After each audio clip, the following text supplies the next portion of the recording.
मध्य आणि पश्चिम रेल्वे मार्गावरील परळ आणि प्रभादेवीला जोडणारा 125 वर्ष जुना ब्रिटिशकालीन एल्फिस्टन पूल पाडण्यात येणार आहे। शिवडी वरळी आणि कनेक्टर प्रकल्पांतर्गत इथं नवीन पूल बांधण्यात येणार आहे।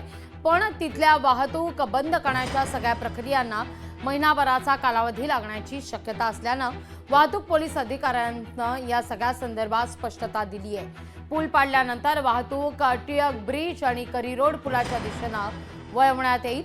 आढावा घेतलाय आपल्या प्रतिनिधी मीनाक्षी म्हात्रे यांनी। मध्य आणि पश्चिम मार्गावरील परळ आणि प्रभादेवीला जोडणारा 125 वर्ष जुना असलेला ब्रिटिशकालीन एल्फिस्टन पूल या महिन्याच्या अखेरीस पाडला जाणार आहे। MMRDAने हा पूल पाडून नवीन पूल बांधण्याचा निर्णय घेतला आहे।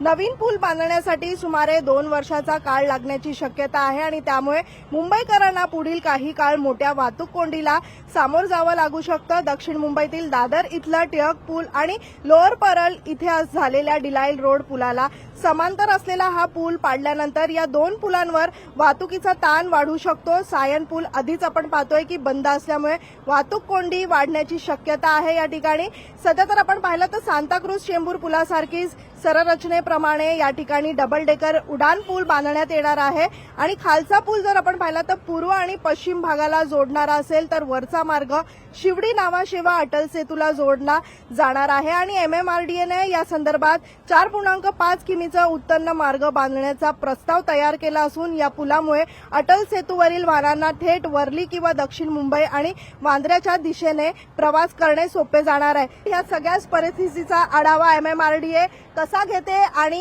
या संबंधित पूल पाडण्याच्या निर्णयावरती आता MMRDA आपली काय भूमिका मांडते याकडेच आता सगळ्यांचं लक्ष लागलं आहे। जर्नलिस्ट निकेश मोरेसह मीनाक्षी म्हात्रे, लोकशाही मराठी, मुंबई। लोकशाही मराठी ऐका, पहा, जागरूक रहा।